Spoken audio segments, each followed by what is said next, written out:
고구려 고부는 현재까지 모두 2만여 기가 발견됐다. 그중 벽화가 남아있는 고부는 총 100여 기. 대부분 4세기에서 6세기 사이에 조성됐다.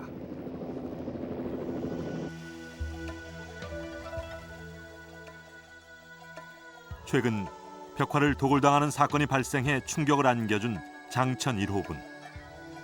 다행히 도굴되기 전 촬영된 화면이 남아있어 벽화의 실물을 만나볼 수 있다. 이것이 백희 기약도다. 그러나 심한 훼손으로 벽화의 내용을 파악하기가 쉽지 않다.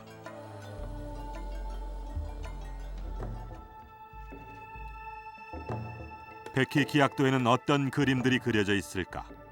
장천 1호분 발굴 보고서를 찾아보았다.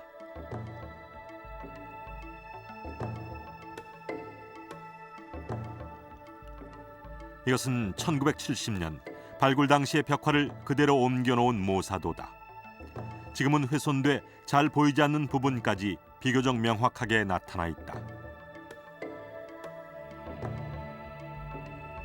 또한 이 보고서는 벽화 속에 등장하는 인물을 자세하게 묘사하고 있는데 기록 속엔 고비라는 단어가 자주 등장한다. 고비, 코가 높고 크다는 뜻이다. 백희 기약도에 등장하는 인물은 모두 40명. 그중 코가 큰 사람은 모두 9명이다. 무언가에 놀라 넘어진 이 노인은 코가 크다.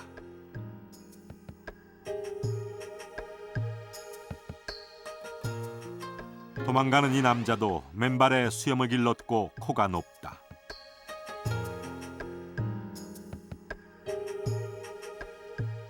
남자뿐만이 아니다. 수레를 끄는 이 여자들도 코가 크다.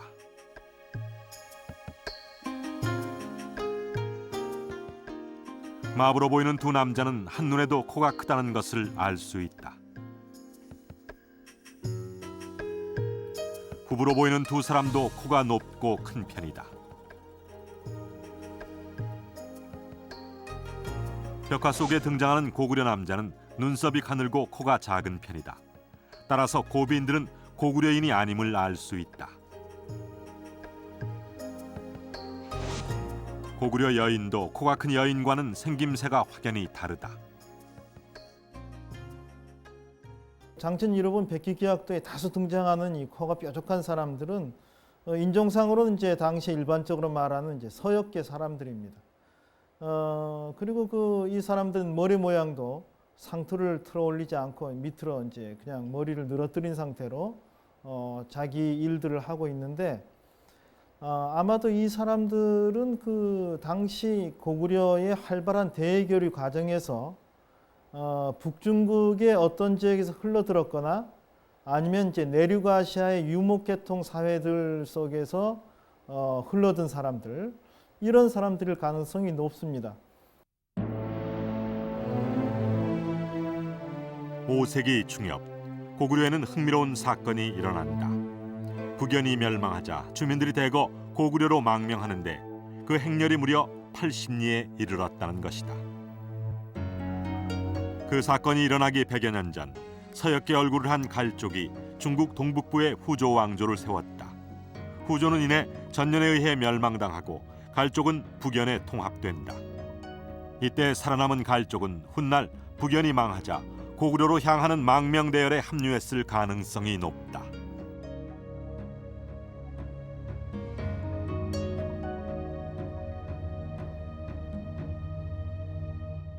당시 북연의 수도인 용성에 살았던 민족 구성을 보면 이 고구려인들도 있고요. 그리고 중국의 한족들도 있고 북연을 세웠던 이제 그 선비족의 모용씨들도 있는데 그 외에 다른 많은 잡족이 있었다라는 기록이 있습니다. 물론 이 잡족 중에서는 후조를 세우는데 이 활약했던 갈족이라든가 뭐 여러 계통의 종족들이 있었습니다. 그래서 이 북연 멸망 시에 고구려로 흘러든 많은 망명인들 중에서도 역시 서역 계통의 얼굴을 한 그런 종족의 사람들도 섞여 있었을 것으로 그렇게 추정할 수가 있습니다.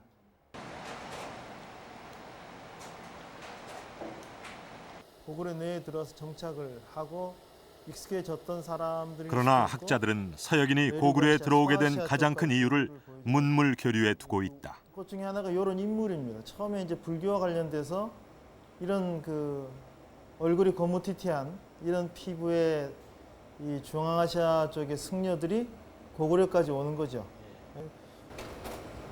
광개토왕, 장수왕 통치 초반기 이 고구려가 상당히 먼 지역과 교류를 하고 있었다는 것을 이런 벽화가 보여주는 거죠. 이 모델이 중국 쪽에 미술이 있지 않다라는 것이 이것이 잘 보여주고 있습니다. 고구려 벽화 속에 서역인은 또 있다. 씨름을 하고 있는 이 남자는 매부리코에 눈이 부리부리하다.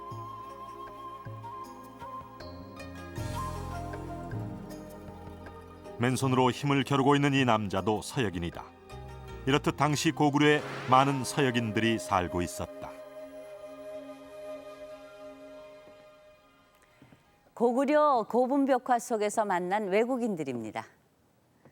한눈에도 외국인이라는 것을 알 수 있습니다. 학자들은 벽화 속에 이 외국인들이 서역에서 왔을 것으로 추정하고 있습니다. 서역이라는 말은 중국 한나라 때에 처음 등장을 했습니다. 중국 서쪽에 있는 탈임분지 지역의 도시국가들을 일컬어서 서역이라고 했는데요. 그 후로는 점차 범위가 넓어져서 멀리 인도까지 서역으로 불리게 됐습니다. 이곳 사람들이 멀리 고구려까지 들어가서 살고 있었던 것이죠. 고분벽화 속에 등장하는 서역인들은 불교와 관련된 사람들도 있었지만 말몰이꾼처럼 허드렛 일을 하는 사람들이 대부분입니다. 그것은 이들이 고구려 사회에 오랫동안 정착해서 살고 있었고 고구려와 서역의 교류가 그만큼 오랜 기간 지속됐다는 뜻이기도 합니다.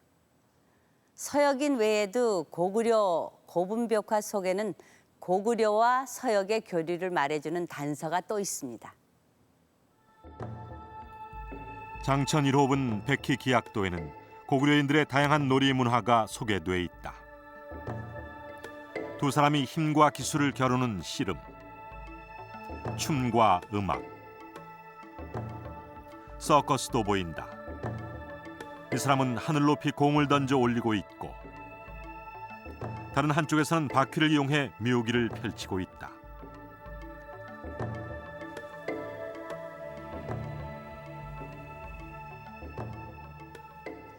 평안남도 강소군에 위치한 수산리 고분.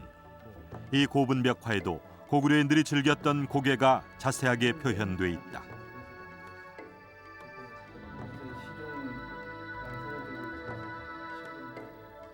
컴퓨터 그래픽으로 벽화를 원래 모습으로 복원해 보았다.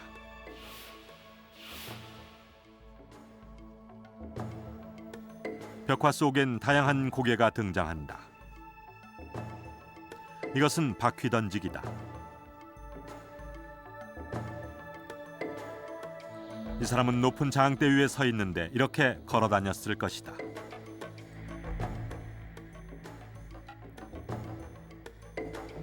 공과 막대기를 번갈아 던지는 묘기도 보인다.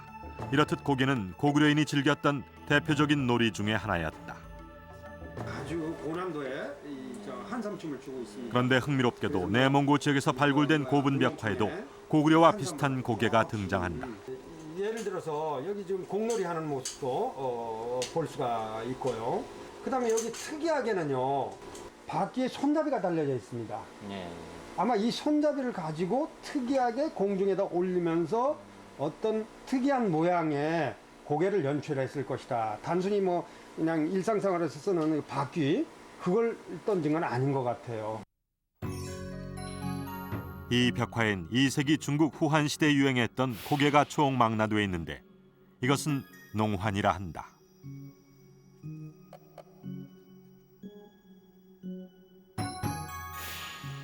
수레바퀴를 하늘 높이 쳐서 올렸다가 받아내는 이 묘기는 무륜이라 한다.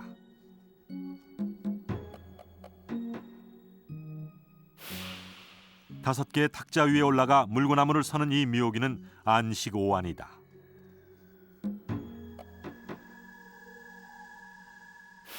도립은 물구나무를 서서 재주를 부리는 묘기이다.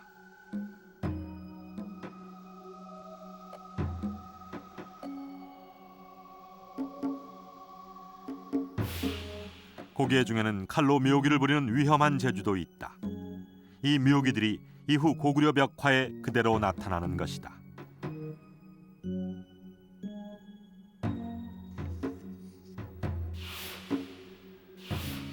평안남도 대동군에 위치한 팔청리 벽화 속엔 칼재주를 부리는 사람이 보인다. 내몽골 벽화의 칼재주와 거의 흡사하다.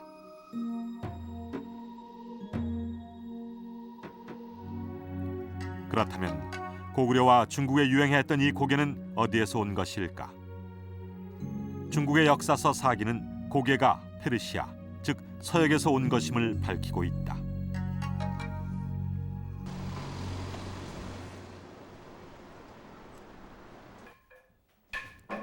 과연 고구려인들의 고개는 어떤 수준이었을까?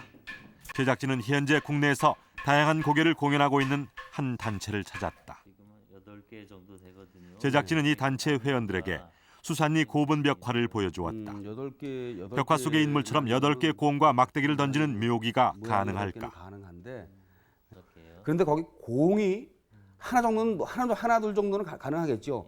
그런데 4개까지는 아마 그림상에 나온 8개까지는 각기 다른 어떤 그 운동 에너지가 틀린데 이게 불가능할 거다. 저는 이렇게 생각. 공 던지기는 공의 개수와 방식에 따라 난이도가 결정된다. 테크닉이죠. 중국의 화상석에는 공을 원형으로 돌리는 모습이 보인다. 이런 방법이. 장천 1호분 고객군은 공 6개를 던지고 있다.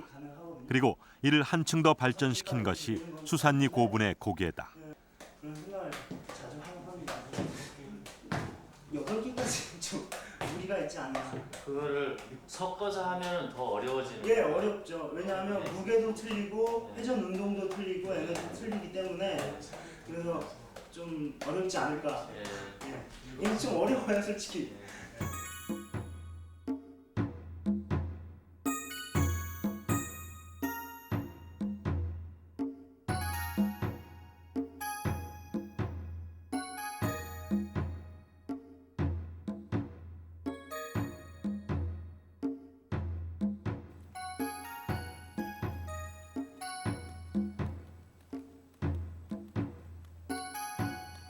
고구려인들은 서역의 놀이문화를 그대로 받아들이는 것에 그치지 않고 더욱 발전시켜서 그들만의 독창적인 고개를 만들어냈는데요.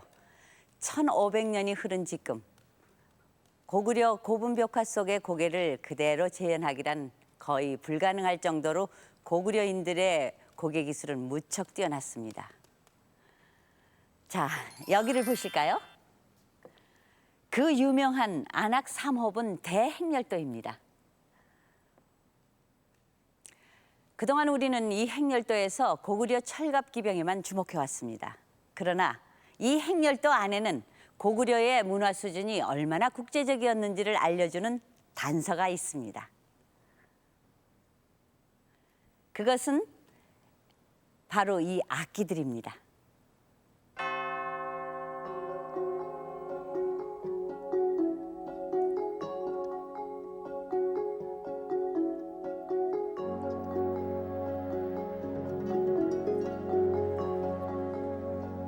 황해도 안악군에 위치한 안악 3호분. 지금도 학계에서는 이 무덤의 주인이 누구인가에 대한 논란이 계속되고 있다.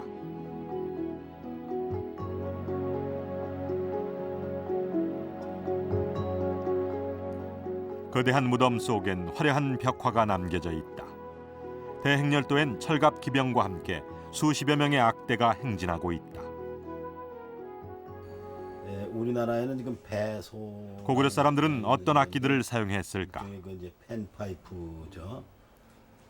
보면은 이렇게 담고라고 하는 악기가 북이 있고 그 뒤에 소 그리고 그 뒤에 이제 각이라는 악기가 있고요.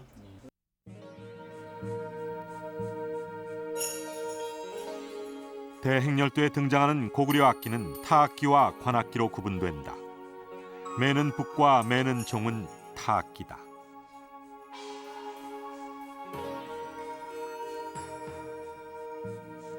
단고라 불리는 타악기 뒤로는 관악기인 소와 각이 있다. 이들은 어떤 음악을 연주했을까?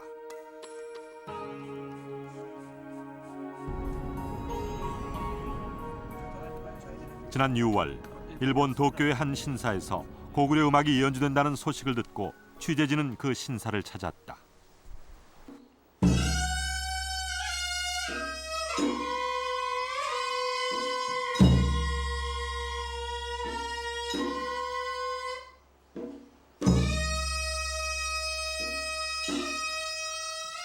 악단의 연주에 맞추어 암수용 한 쌍이 즐겁게 노는 모습을 춤으로 표현하고 있다.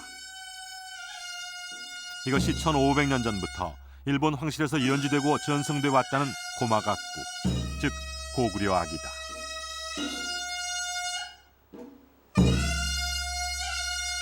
고마각구에는 고구려에서 건너온 악기가 아직도 사용되고 있다.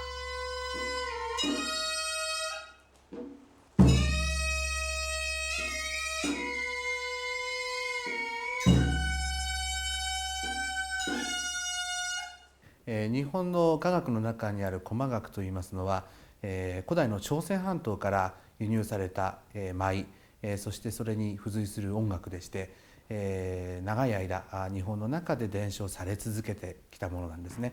残念ながら朝鮮半島では古いものがなくなってしまったんですけれども、日本では伝承されてきたと、そういう音楽と舞の総称です。 고마각구가 고구려 음악의 원형을 그대로 간직하고 있는지는 확인할 길이 없지만 한 가지 주목할 만한 것은 바로 이 산노스즘이라는 악기다.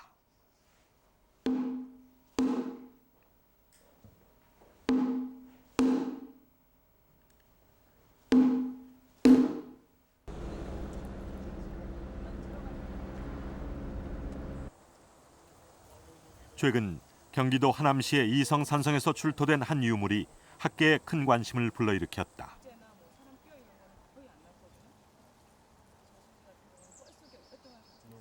고구려 백제 신라의 각축장이었던 이성산성의 저수지에서 출토된 이 유물은 마치 작은 장고를 연상시켰다.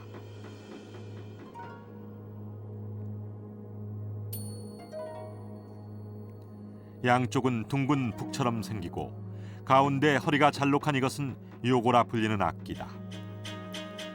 요고는 고구려에서 흔히 사용되던 악기로 일본의 산노스즈미도 이 요고가 변형된 것이다.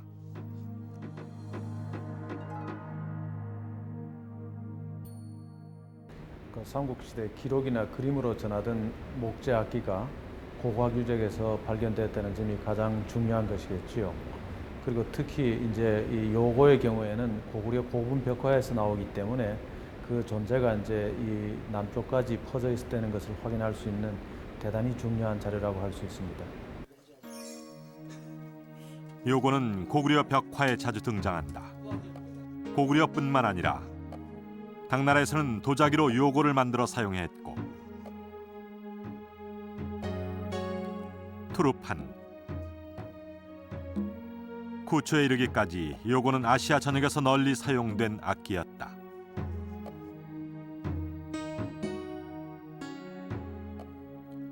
중국의 기록 악서에 의하면 요고는 남만의 천축, 즉 인도에서 전래됐다.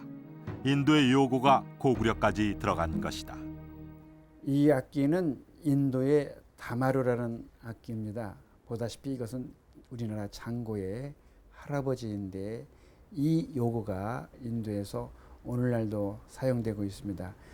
이것은 아주 그 리듬 악기로 아주 중요한 역할을 하는데 이 악기가 진양 악서에는 요고로 소개되어 있고 그것이 고려기에서 사용되었던 요고라고 생각하고 바로 이 악기가 이성산성에서 출토된 그 요고와 같은 계통의 악기라고 생각합니다.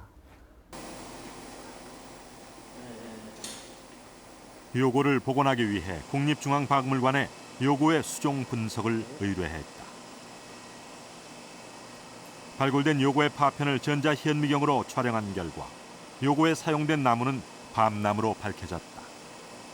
밤나무는 보통 이제 그 탄닌이라 그래서 이제 그 떫은 성분들이 많고 있어서 내구성이 좋은 목재로 되어 있습니다. 그러나 이제 건조가 좀 어렵고요. 그 단단해서 보통 건축 부재나 기구재, 실질적으로는 다양하게 이용되고 있는데요. 대부분 이제 강도가 필요한 부분들에 많이 이용되는 걸로 알고 있습니다.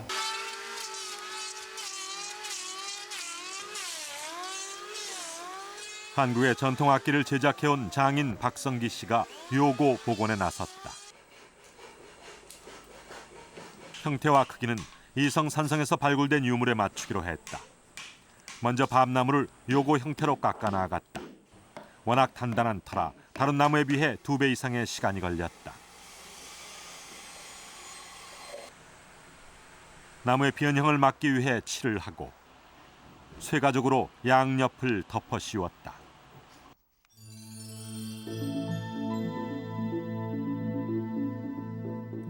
고구려인은 요고로 어떤 음악을 연주했을까? 7세기 당나라 궁궐에서는 십북이라 불리는 국제음악회가 열렸다. 구당서는 당시 십북에 참여했던 각 나라의 악기들을 자세히 기록하고 있다.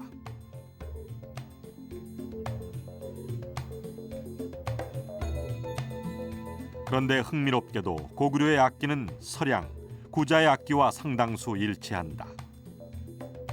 서량은 지금의 양저우 지역, 구자는 중앙아시아의 구처다.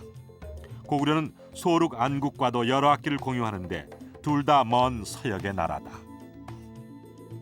수나라 당나라 때의 그런 장안으로 여러 지역의 그런 음악이 들어왔는데 이제 우리나라에는 고구려의 음악이 간 거고, 그리고 서역의 여러 계통의 음악이 전부 장안에서 궁중에서 이렇게 연주를 하게 되니까 거기서 이제 교류가 된 거죠.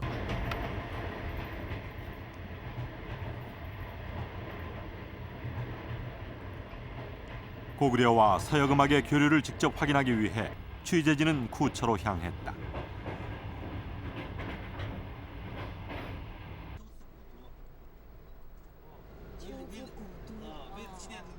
중국 신강 위구르 자치구에 위치한 구처. 한나라 때 서역 도호부가 설치된 이곳은 중국이 서역을 경영했던 핵심지로 고구려 장군 고선지가 활약한 곳이기도 하다.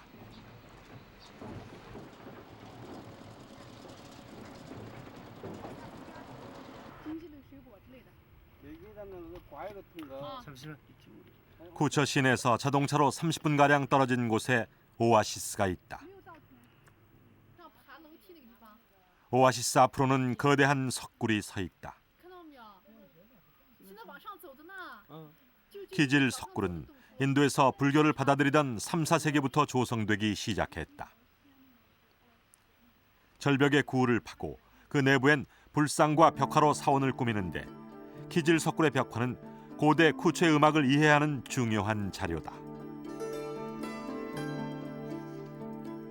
키질 38굴의 천궁 기악도에는 구처에서 사용된 악기가 그려져 있다. 이것은 완함과 횡적이다. 완함은 손으로 줄을 타는 희연악기, 횡적은 가로 부는 피리로 관악기다. 또 이 악기는 비파다.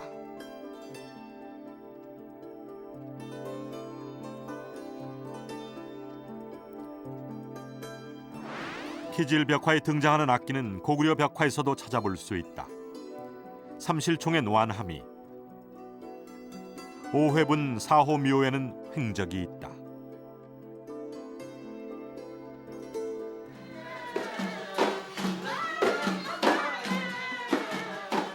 구처인들 남녀노소가 즐긴다는 묵화무는 1500년 이상 된 구처의 전통 음악이다.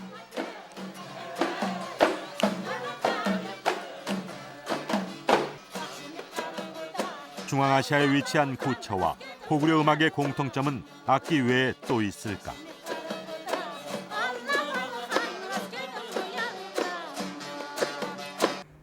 구차 음악에는 우리나라의 도우들이 음악과 아주 흡사한 장단이 있습니다. 다프라는 둥근 큰 악기로 연주하는데 덩딱 덩딱 덩딱 덩딱 이러한 장단입니다.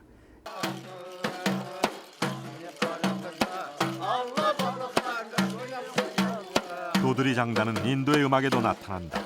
그렇다면 당시 서역과 고구려에서 이와 같은 장단이 공통적으로 사용됐을 가능성이 높다.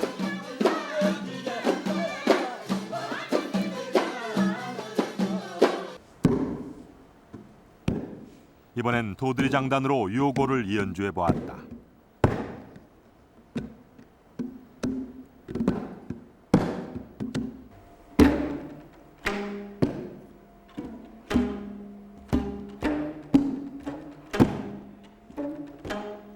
고구려 고분벽화는 요고가 현악기와 함께 연주됐음을 말해준다. 오회분 오회묘에는 이처럼 요고와 검은고가 함께 연주되는 장면이 보인다. 검은고의 이 저음과 참 이 요고 악기가 잘 어울린다고 생각합니다. 이 요고 자체가 이 고음보다는 저음의 리듬에 맞게끔 이렇게 만들어진 것 같은데 검은고의 그 대연 소리와 이런 저음에 표현되는 리듬하고 아주 잘 어울린다고 생각합니다. 서역과 고구려의 공통점은 악기에만 머물지 않는다. 안악 3호분 무악도에는 연주자 한쪽 옆에 무희가 등장한다. 그런데 특이하게도 이 무희는 발을 꼬고 있다.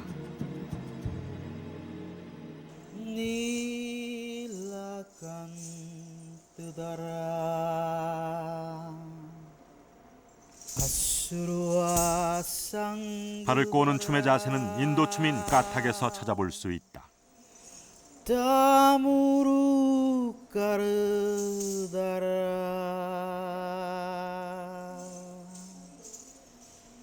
그 자세는 저희 까탁에서 제일 먼저 무대 위에 올라가서 이제 처음 춤을 시작할 때 하는 그 자세가 되겠습니다. 그래서 저희들이 처음에 무대 위에 올라가서는 이런 식으로 자리를 잡죠.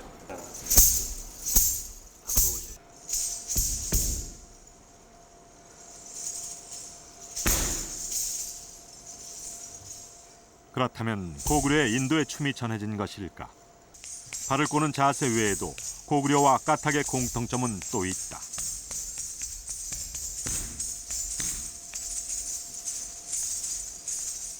바로 빙빙 도는 이 동작이다.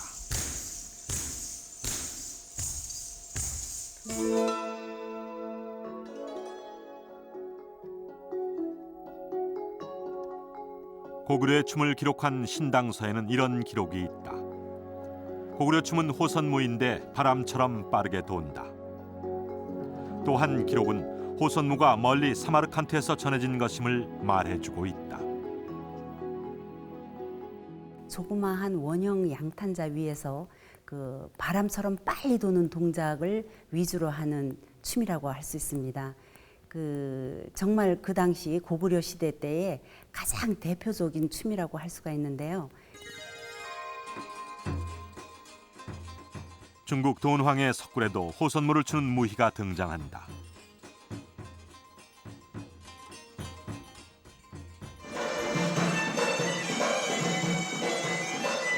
중앙아시아의 춤인 호선무가 인도, 중국, 고구려까지 널리 퍼져 있었음을 알 수 있다.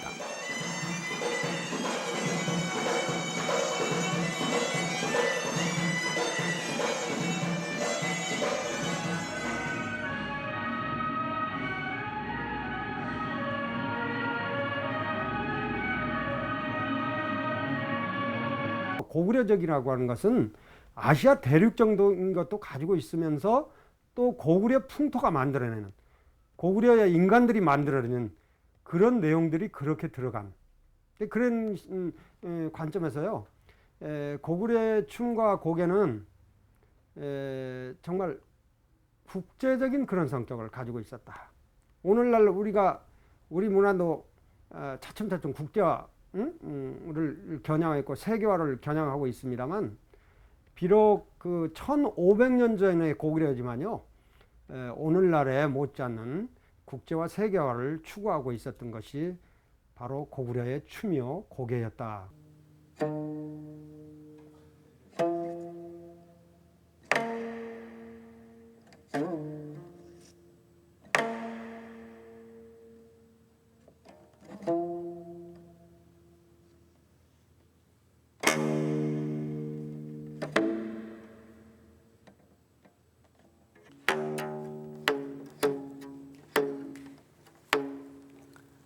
지금 제가 연주한 것은 고구려의 대표적인 악기로 알려진 거문고입니다.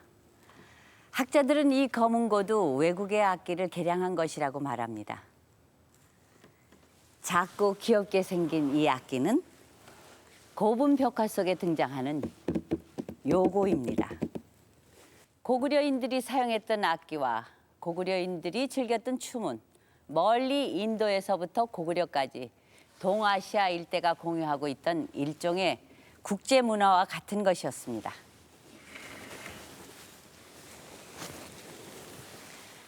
영토를 확장하고 외국과의 문물 교류가 활발해지는 과정에서 고구려는 국제 문화를 적극적으로 받아들이게 되는데요. 제가 입고 있는 이 옷 역시 수산리 벽화 속에 등장하는 귀부인이 입고 있었던 옷입니다. 이 고구려 의상에서도 고구려의 국제성이 잘 드러나고 있습니다. 한국 사람들이 속했던 그 뿌리를 내렸던 지역은 그 동북아시아 지역입니다. 숙명여대 최금석 교수와 함께 고구려 벽화 속에 나타난 의상들을 살펴보았다. 티베트, 몽골, 또 우리 한국을 비롯해서 무용청 수렵도에서 활을 쏘는 이 남자는 소매가 좁은 저고리에 바지를 입고 있다. 무척 활동적인 복장이다. 이 지역에 사는 사람들의 특성은 대체로 기마와 수렵 생활을 주로 했습니다. 말을 타고 활을 쏘는 그런 생활을 했기 때문에 이러한 생활에 편리하도록 좁은 소매나 좁은 바지가 아주 적합한 것이었다. 이렇게 말씀드릴 수가 있고. 고분 벽화를 토대로 최금석 교수가 복원한 고구려 옷이다. 성별이나 신분에 따라 조금씩 차이가 있지만 고구려 의상엔 공통점이 있다. 이 사람들의 저고리의 구조적 특징을 보면은 전체적으로 직선적인 재단과 또 소매에는 직선적인 그런 그 소매가 붙어 있고 또 길이는 이렇게 그 엉덩이 선을 지나는 둔부선입니다. 앞이 열려져 있고 목둘레 선에서 옷의 가장다리 선에는 이렇게 선이 붙어 있습니다. 또 허리에는 이렇게 대를 매도록 되어 있는, 그래서 양쪽으로 팔을 벌리면 전체적으로 T자형을 이루는데요. 이러한 스타일을 카프탄 스타일이라고 하고, 이러한 스타일의 옷은 우리 고구려 민족뿐만이 아니라 북방계에 속하는 그 민족들이 공통적으로 입었던 저고리 스타일입니다. 소매나 돌연에 선을 대는 가연 장식은 고대 수메르인의 겉옷에서부터 이슬람 지역,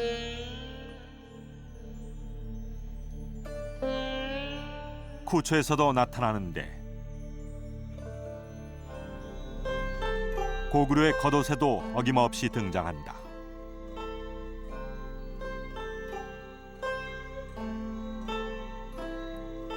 활동성을 고려한 북방 민족의 특징은 고구려인들이 입고 있는 바지에서도 잘 나타난다. 각조청의 그 귀족의 인물상의 포즈를 보면은 다리를 거의 90도 각도로 벌리고 앉아 있습니다. 해서 당이 달려 있는 경우와 달려 있지 않는 경우의 바지를 실제로 우리가 입고서 시연을 해본 결과 당을 달면은 다리가 90도 각도로 벌리기가 이렇게 용이합니다. 말을 타거나 할 때 상당히 그 활동성에 편리함을 줄 수 있는 구조가 되는데요. 그러나 당이 달려 있지 않은 경우를 보면은 이렇게 다리를 벌린다거나 말을 타고 내릴 때 상당히 불편하게 되어 있습니다. 당을 댄 바지는 고구려와 북방 기마 민족들이 공통적으로 입었던 것으로 추정된다.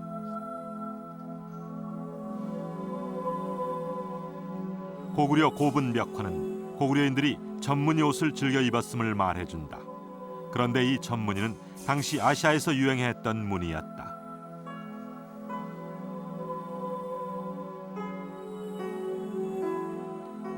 중국 당나라 여인의 화려한 옷에도 전무늬가 드러나 있다.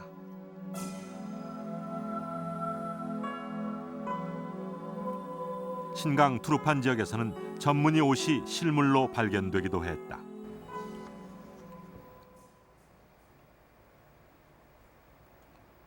그렇다면 고구려인들은 옷감 위에 전무늬를 어떻게 만들었을까?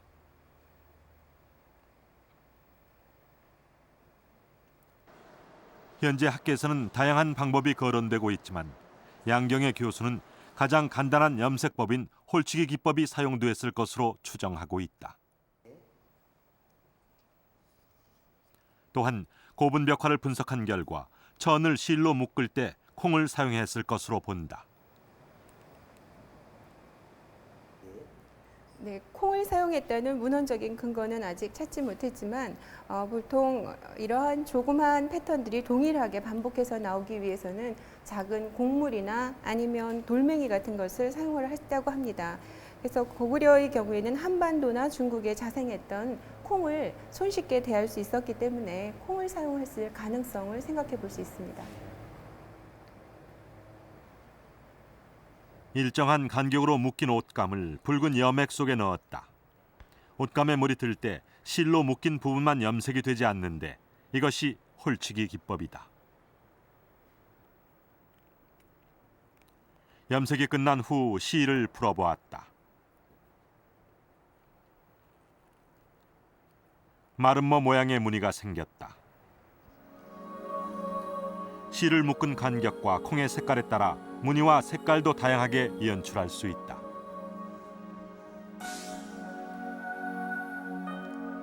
고구려인들의 전무늬 옷도 이런 방식으로 만들어졌을 것이다.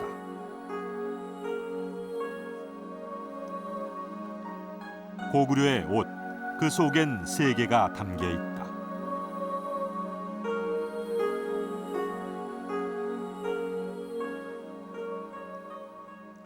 고구려는 다양한 외국의 문물을 받아들였을 뿐만 아니라 다른 나라에도 영향을 미쳤습니다. 저는 지금 강서대묘 안에 들어와 있습니다. 여기에는 고구려 고분벽화의 걸작이라고 꼽히는 사신도가 있는데요. 청룡과 백호, 주작과 현무가 그것입니다.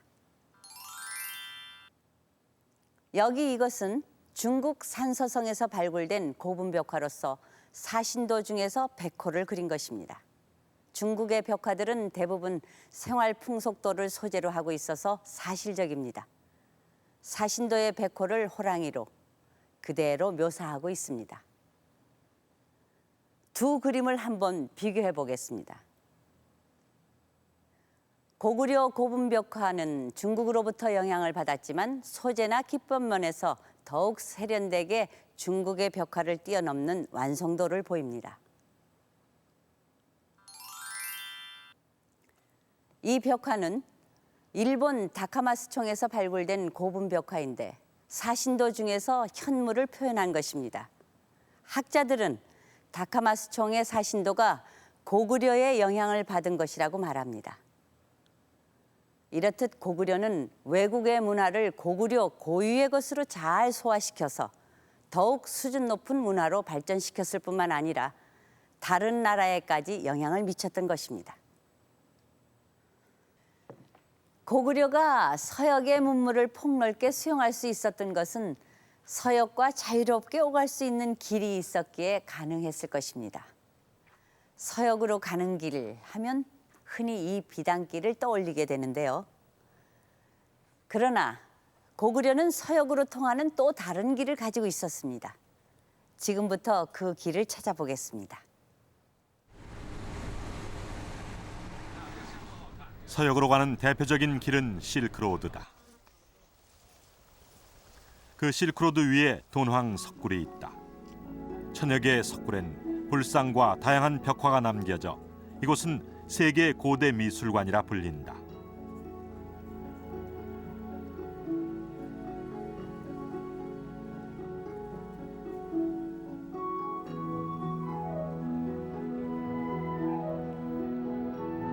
이것은 돈황 220호 석굴 내부에 그려져 있는 벽화다.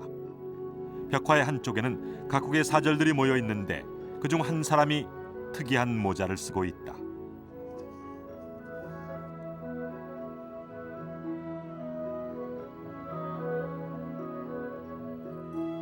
모자에 깃이 달려 있는 이것은 고구려의 조우관이다.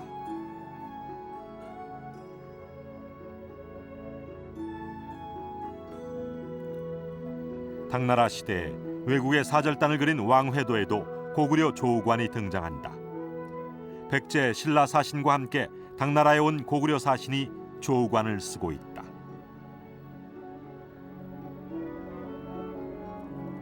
돈황 벽화에서 조관을 쓴 인물은 바로 고구려 사신인 것이다. 당나라의 주변에 있는 주요한 국가들의 사람들을 대표해서 국가들을 대표해서 사절단들을 쭉 그려놓는데 그 중에서 고구려 사절단이 등장하는 것은 당나라인들이 생각할 때에 자기들 주변에 있는 나라들 중에서 고구려가 동쪽에 있는 나라로서는 가장 대표적이다 이렇게 생각해서 고구려인의 모습을 그린 사절단을 그려놓고 있습니다. 고구려가 실크로드를 따라 서역으로 가기 위해서는 반드시 중국을 거쳐야 한다. 그러나 고구려가 동방의 패자로 떠오르면서 중국과의 관계는 급속히 냉각된다.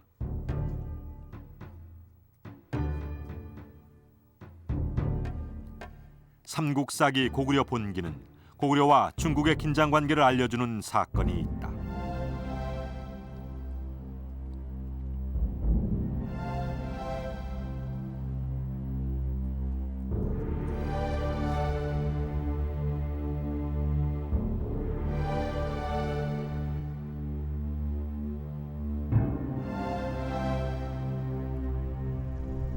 고구려는 몽골 초원을 장악하고 있던 돌궐과 비밀리에 접촉하고 있었던 것이다. 유목민 국가의 수장의 장막에서 수제국의 황제와 동에서부터 온 고구려 사신이 마주치는 그런 극적인 사건이 있었습니다. 이런 것들은 바로 고구려와 유목민 국가들 간의 빈번한 왕래와 상호 정치적 군사적인 연결 모색의 한 상징적인 사건이라고 할 수 있겠습니다. 중국 요소 지방에 위치한 조양은 서쪽으로는 중국과 북쪽으로는 유목민족과 통할 수 있는 교통의 요지다. 기록에 의하면 조양의 옛 지명인 유성에 고구려의 시장이 있었다고 한다. 6세기 이곳은 고구려의 영토였다.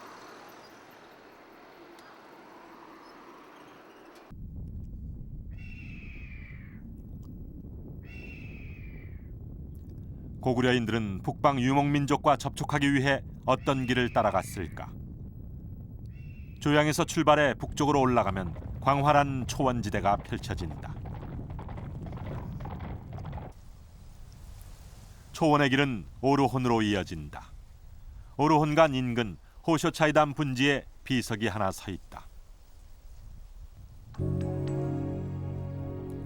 퀼택인 비라 불리는 이 비석엔 돌궐 문자로 빼곡하게 비문이 새겨져 있다. 비문엔 6세기 이곳을 다녀간 각국의 사절단이 기록돼 있다고 한다. 과연 고구려는 이곳에 왔을까?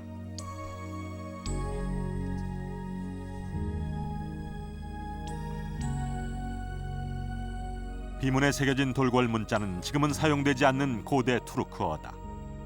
비문을 해독하기 위해 취재팀은 발견 당시 비문의 사진을 입수한 경상대 정재훈 교수를 만났다. 웨클리라는 데가 나오고요.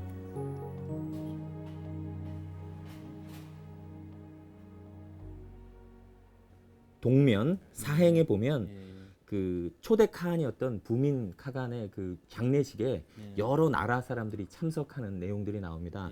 그 중에서도 해가 뜨는 동쪽으로부터 이제 동쪽부터 서쪽까지 쭉 여러 그 사신들의 나라 이름을 열거하고 있는데요. 그 중에서 저희가 그 웨클리라고 보통 부르는 요 부분에 나와 있는 그 고구려, 저희가 보통 무글리 또는 뭐 베클리, 백엘리 뭐 여러 가지로 저희가 전사가 가능한데 저희가 일반적으로 이것을 고구려로 저희가 보고요.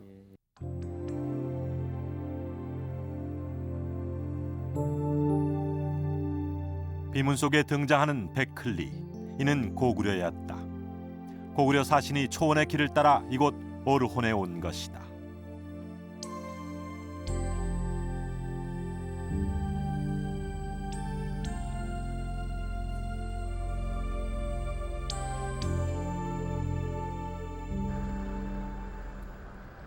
조양에서 오르혼으로 이어지는 초원의 길은 멀리 중앙아시아 사마르칸트까지 이어진다.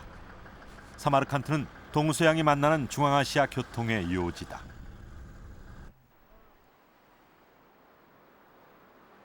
8세기 이슬람이 이 지역을 장악하기 전 아프라시아 언덕엔 고대 왕궁이 있었다. 지난 1965년 이 왕궁 유적을 발굴하는 과정에서 궁전의 벽면을 장식하고 있던 한 장의 벽화가 세상에 드러났다. 현재 벽화는 인물들의 윤곽선만 겨우 구분할 수 있을 정도로 심하게 훼손된 상태다.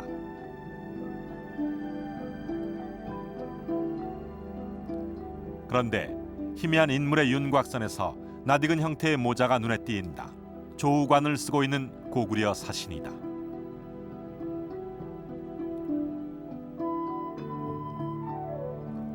이번엔 발굴 당시의 벽화를 찾아보았다. 12명의 사절단을 그린 이 화려한 채색 벽화에는 조우관을 쓰고 있는 2명의 인물이 등장한다. 허리엔 환두대도를 차고 머리엔 조우관을 쓴 이 사람은 고구려 사신인 것이다.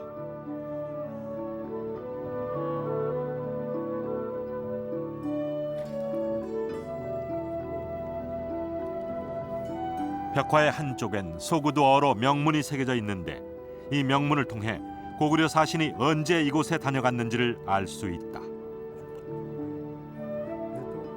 명문은 사마르칸트의 와르후만 국왕이 인근 왕국에서 보낸 사절단과 나눈 대화를 기록한 것이다. 와르후만 국왕은 어느 시대의 사람일까? 그 와르하만 국왕이 접견하는 장면이기 때문에 근데 와르후만은 그 사람은 중국 당서에 보면 중국에서 그 이제 고종 영휘연간 그래서 추적해보면 650년부터 55년 사이입니다. 고종 영휘연간에 사마르칸드 독도로 이제 도독으로 임명하는 그런 그 기제가 나옵니다. 그래서 그 기제에 의해서 이제 시기를 추적하면 그것이 650년 내지 655년에 우리 고구려 사설이 사마르칸드를 간 걸로 시기가 그렇게 됐고. 아프라시압 궁전 벽화는 고구려가 머나먼 중앙아시아의 땅 사마르칸트에 다녀갔음을 증명해주고 있다. 비단길은 고구려가 서역과 교류할 수 있는 편리한 교통로였다. 그러나 고구려는 비단길 외에도 북방 유목민족과 서역을 잇는 또 하나의 길을 가지고 있었다. 그것은 바로 초원의 길이다.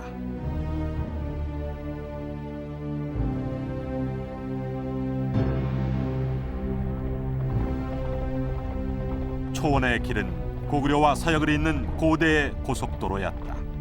고구려는 이 길을 통해 세계와 교류했던 것이다.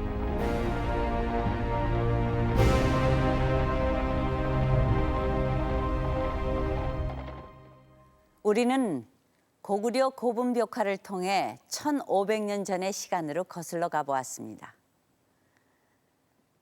광개토대왕 이후 고구려는 광활한 제국으로 커나갔습니다. 영토를 확장하는 과정에서 다양한 민족을 통합하고 아울렀을 뿐만 아니라 세계 여러 나라와 교류하며 문물을 주고받았습니다. 고구려인들은 그들의 화려하고 풍요로웠던 시절을 벽화에 옮겨 놓았습니다.